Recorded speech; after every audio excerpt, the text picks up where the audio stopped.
Hold on, this moment on live radio shocked everyone. A caller tried to explain why she turned against Meghan Markle, but James O'Brien pushed back so hard that she fell apart in seconds. Watch how the truth comes out. Yeah, I just had to call because I feel like it's just an echo chamber today. Everybody is agreeing with you. Well, they're not, though, are they? Sexist. Yeah, pardon? They're not, though, are they? Well, a little bit. Everybody's sexist. No, or ignorant. And and by the way, we voted Brexit. But what I want to say is, I think in the beginning we all embraced her, and exactly. Sorry, you've misunderstood. No, let me finish. The Queen was the one who, we all embraced her. I thought, yeah, she's a breath of fresh air. She's different. So what changed? The anti-Kate. I'll tell you what. When you cherry pick articles about the baby bump, which is just stupid clickbait. I mean, that's what the press does. They do stupid clickbait. And where do you get your information about the royal family from? It's that. We read it. Do I dislike Meghan because she held her bump? No, I don't care. No, but if you're not getting your information from the newspapers, where are you getting it from? Meaning what? About the royal family. I still read the papers. Right. Like, what are you asking? What I'm saying is that you are claiming that she's bullied. Meghan is bullied. Have we forgotten that Camilla Parker Bowles went through the exact same thing, if not worse? She was pilloried. She was the Rottweiler. Camilla Parker Bowles was perceived as breaking up Prince Charles and Diana's marriage. Pardon? Camilla Parker Bowles was. My point being. So if I said, why have people taken against Camilla Parker Bowles? She was the most bullied woman, and we're forgetting that. The press does this. No, we're not forgetting that, because if I said, why is everybody being so mean? We must be racist because we don't like her. No, if everybody said, why is everybody being mean to Camilla Parker Bowles, and you rang up and said, well, she was Prince Charles's mistress, she's the reason why we have our first ever divorced monarch.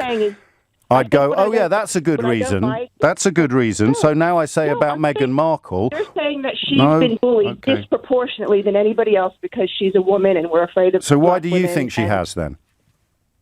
Well, to be honest with you, I don't think she has. The reason, I'll tell you what turned me against, what really put a bad taste in my mouth was the documentary. One, for months they have been building up this website. This has been very, very premeditated. How do you know? I think it's the indignity. How do you know they've been building up this website? These things don't come out. No, but where do you get that information from? It sounds to me like you're cherry picking newspaper articles. Because I'm clever, and you don't build these things out of thin air. They come with months and months of planning. Okay, so you didn't hear about it. I don't need a paper to tell me that. Oh, okay. How do you know it even exists? I don't need you to tell me that. How do you know it even exists? Because you're clever, but didn't you ring in to tell me that there was something wrong about echo chambers painting other people as not being clever? No, the point being. No, you did. I was here. Yes. Right. So you get all your information from newspapers and you're clever, but you don't like echo chambers. So here's the question. Why did you turn against...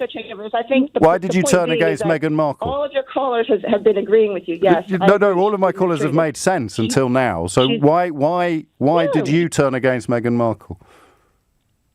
What I'm turning against actually is you, because you are the one who will. Yes, but I'm not interested in me. Everybody is racist or we're sexist. No.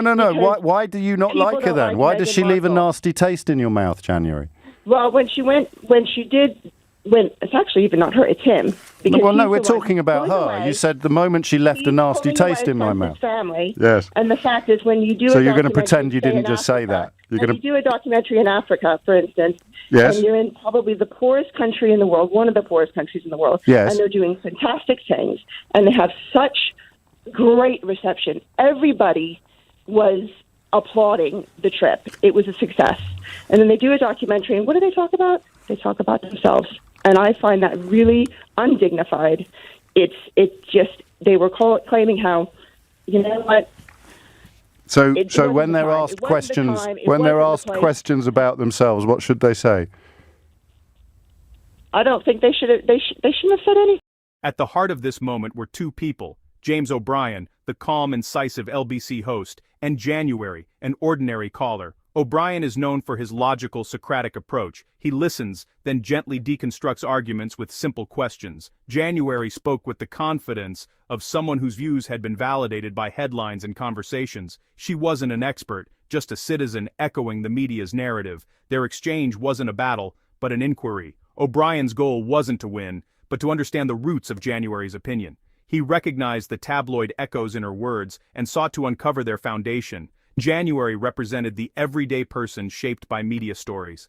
Their conversation became a microcosm of the relationship between media and public, playing out live. It was a test of whether reasoned inquiry could break through media-fueled certainty.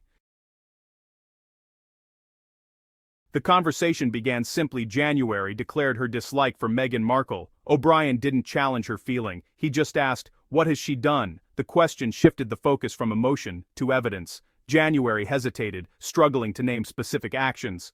She cited Meghan's demeanor and vague impressions, subjective and hard to prove. O'Brien pressed gently, asking for concrete examples. January mentioned things like the cost of renovations and privacy at a christening. O'Brien countered with facts. Other royals had similar expenses and privacy requests. Each criticism, when examined, dissolved under context. The headlines January had absorbed were exposed as lacking crucial context. Her strong feelings were revealed as a product of media repetition, not personal experience. She was left with emotion, but no facts to support it. As the call continued, January's evidence boiled down to, "I read it in the paper." She was citing the very sources that had shaped her opinion.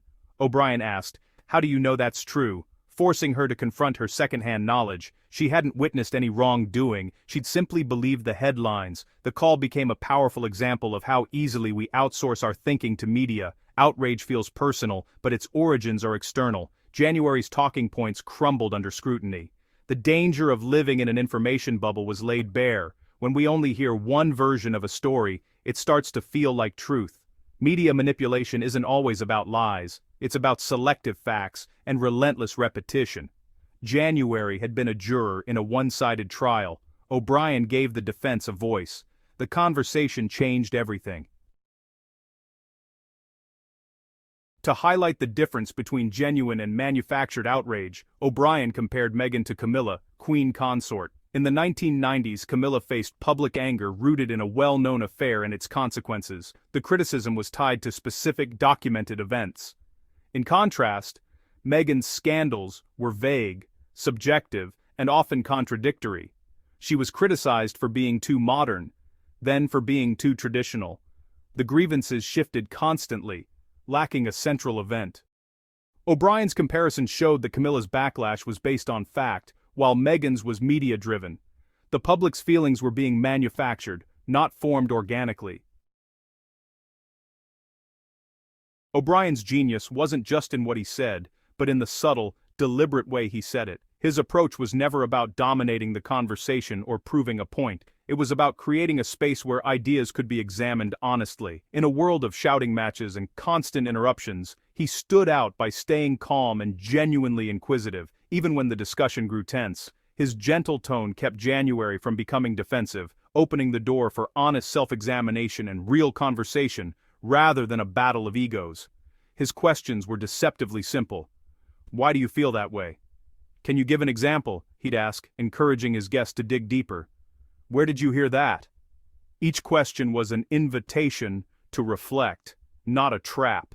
He acted as a mirror, reflecting her statements back for clarification, never twisting her words or making assumptions. By avoiding personal attacks or loaded language, he focused entirely on the substance of her argument, not the person making it. He didn't tell her she was wrong. He let her discover it herself, guiding her gently toward her own realizations. This method drained the emotion from the topic, leaving only the facts and the logic behind them to be examined. When those facts were finally examined under the light of reason, it became clear that they were lacking. January's certainty slowly shifted to confusion, and then, as the conversation unfolded, to a quiet revelation. She ended the call admitting, almost surprised, "You've made me think." It was a rare moment of genuine change. O'Brien didn't win an argument that day. Instead, he opened a mind, which is far more powerful. Sometimes, the quietest questions make the loudest impact, echoing long after the conversation ends. The O'Brien January call was more than just a moment on the radio. It was a wake-up call for the digital age, a reminder that the way we receive and process information has fundamentally changed. It exposed how narratives are carefully implanted, endlessly repeated, and sometimes weaponized to divide us, shaping our perceptions before we even realize it. Even our most sincere opinions can be built on echoes of headlines and viral posts, not on carefully examined facts or first-hand knowledge.